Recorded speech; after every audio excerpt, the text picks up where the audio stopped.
Global માર્કેટ્સની update સાથે જોડાયા છે સહયોગી નીરજ કંસારા। Neeraj, good morning. કઈ રીતે આજે સપ્તાહની શરૂઆતમાં આપણને સંકેતો બનતા દેખાડી રહ્યા છે વૈશ્વિક બજાર તરફથી?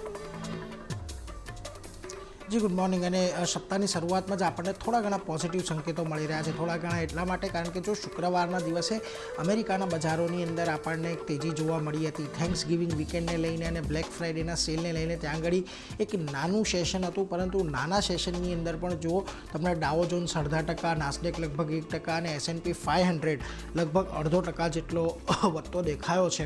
અને ખાસ કરીને અહીંયાથી નવેમ્બર મહિનાની વાત કરીએ તો નવેમ્બર મહિનો જે છે એ 2024માં S&P 500 માટે સૌથી સારો રહેતો આપણને જોવા મળ્યો છે। ઓવરઓલ અત્યાર સુધીમાં જેટલા પણ આપણે કારોબારી મહિના જોયા છે એમાં નવેમ્બરનો મહિનો ખાસ કરીને અહીંયાથી સૌથી સારો રહ્યો છે। એનું કારણ કે નવેમ્બરમાં લગભગ S&P 500 6% જેટલો આપણને અહીંયાથી વધતો દેખાયો છે। બીજી તરફ અમેરિકાના બજારો પર EPFR ગ્લોબલ દ્વારા પોતાનો મત વ્યક્ત કરવામાં આવ્યો છે અને એના મુજબ ગયા અઠવાડિયે અમેરિકાના બજારોમાં રેકોર્ડ રોકાણ આવ્યું છે। લગભગ ગયા અઠવાડિયે $141 બિલિયન રોકાણ અમેરિકાના બજારોની અંદર આવતું જોવા મળ્યું છે, જેને કારણે અહીંયાથી આપણને અમેરિકાના બજારોની અંદર એક સારી એવી મજબૂતી આવતા ગયા અઠવાડિયે જોઈ છે।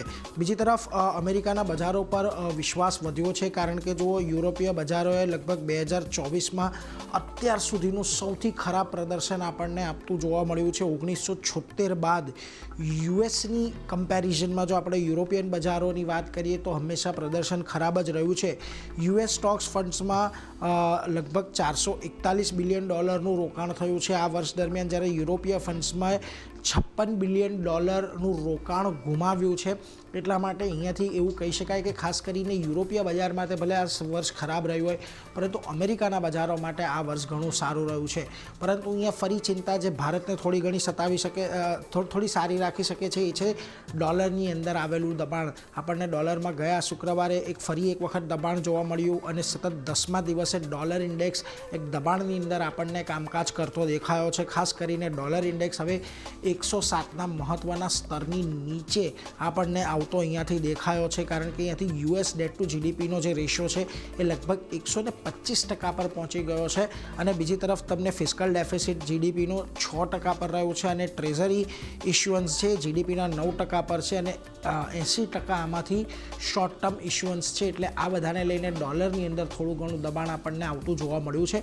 મહત્ત્વનું રહેશે કે અહીંયાથી ડોલર ઇન્ડેક્સ કઈ દિશામાં મૂવ કરે છે, કારણ કે આપણે જોયું છે કે ડોલર ઇન્ડેક્સને પગલે જે પ્રકારે રૂપિયાની અંદર પણ એક આપણને ઘસારો જોવા મળ્યો છે, એને પગલે ઘણી મોટી માત્રામાં RBIનું જે ડોલર રિઝર્વ છે એ આપણને નવેમ્બરના મહિનામાં ઓછું થતું દેખાયું છે। જોકે હવે આ અઠવાડિયે RBI પોલિસી છે એટલે આપણી પાસે હજી કેટલું ડોલરનો ભંડાર છે એ આપણે ખાસ અહીંયાથી એક વોચઆઉટ રાખવાનું રહેશે। પરંતુ આ બધાની વચ્ચે ટ્રમ્પે ફરી એક વખત એક નવો દાવ ખેલ્યો છે અને આ દાવની અંદર તેમણે બ્રિક્સ દેશો પર થોડુંક ફરી એક વખત નિશાન સાધ્યું છે। હવે મૂળ વાત એવી છે કે બ્રિક્સની અંદર Brazil, Russia, India, China, south Africa જેવા દેશો છે અને તેઓ વચ્ચે એવી પણ વાત હતી કે ત્યાં બ્રિક્સ દેશો પોતાની નવી કરન્સી લાવી શકે છે ડોલરની સામે લડત આપવા માટે। એને લઈને થોડાક ટ્રમ્પ ચીડાયા છે અને એમણે કહ્યું છે કે બ્રિક્સ દેશો પર વિશ્વાસ છે, બ્રિક્સ કરન્સી ન બનાવે એના પર એક ભરોસો વિશ્વાસ એમને જોઈએ છે, કારણ કે USDની જગ્યાએ જો બીજી કોઈ કરન્સીનો ઉપયોગ તેઓ નહીં કરે એવું તેમણે એક વિશ્વાસ માંગ્યો છે। અને જો એવું થાય છે, જો બ્રિક્સ પોતાની કરન્સી લાવે છે તો બ્રિક્સ દેશો પર 100% ટેરિફ લગાવવાની ટ્રમ્પે જાહેરાત કરી છે। અને જો આ દેશ આવું કરશે તો અમેરિકાથી એમની જે દોસ્તી છે એને તોડી નાખવી પડશે એવી વાત અહીંયાથી ખાસ કરીને કરવામાં આવી છે।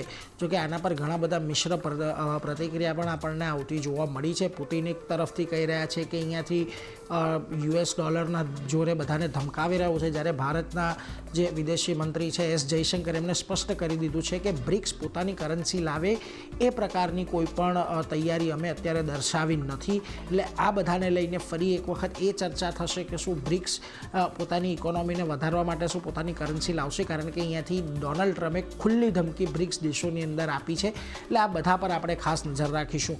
પરંતુ આજના એશિયન બજારોના ટ્રેડમાં જુઓ તમને થોડી ઘણી મિશ્રતા જોવા મળી રહી છે, કારણ કે નિક્કેઈના બજારો આજે તમને થોડાક પોઝિટિવિટી સાથે કામ કરી રહ્યા છે। સવારે થોડુંક લાલ નિશાનની અંદર કારોબાર હતો, પરંતુ ત્યાંથી એક રિકવરી આવી છે તાઇવાન કોસ્પી બજારો પણ આજે પોઝિટિવ છે. શાંઘાઈ અને હેંગસેંગમાં પણ એક આજે સવારની શરૂઆતી સેશનમાં પોઝિટિવિટી જોવા મળી હતી. સિંગાપોરના બજારો પણ 0.5% ઉપર છે. હવે શુક્રવારના દિવસે જે આપણે ક્લોઝિંગ જોવા મળ્યું હતું, નિફ્ટી ફ્યુચર્સનું 24,313 પર એક ક્લોઝિંગ આવતું જોવા મળ્યું હતું. અને અત્યારે ખાસ કરીને જે ગિફ્ટ નિફ્ટી છે એ થોડા ઘણા અહીંયાથી પોઝિટિવિટીના સંકેતો આપણને આપી રહ્યું છે. અને ખાસ કરીને આજના દિવસમાં એક 70 થી 80 પોઈન્ટના એક ઉછાળા સાથે ગિફ્ટ નિફ્ટી આપણને જુઓ 30 પોઈન્ટના ઉછાળા સાથે ગિફ્ટ નિફ્ટી અત્યારે આપણને પોઝિટિવિટી દર્શાવી રહ્યો છે. એટલે એના પર એક ફોકસ અહીંયાથી ખાસ કરીને રાખવાનું રહેશે. ઓવરઓલ આજના દિવસે પણ આપણે એક પોઝિટિવ સંકેતો તો મળી રહ્યા છે, પરંતુ ખાસ કરીને આજે બજાર કઈ દિશામાં મૂવ કરે છે એના પર એક બહુ મોટો દારોમદાર રહેશે. કારણ કે અત્યારે આપણે જે શુક્રવારના હિસાબનું ક્લોઝિંગ હતું ત્યારે દરેક નિષ્ણાંતો એક રેન્જ બાઉન્ડ કારોબારની જ અપેક્ષા ચારની રાખી રહ્યા છે. જી નીરજ, આભાર આપનો. આ સમગ્ર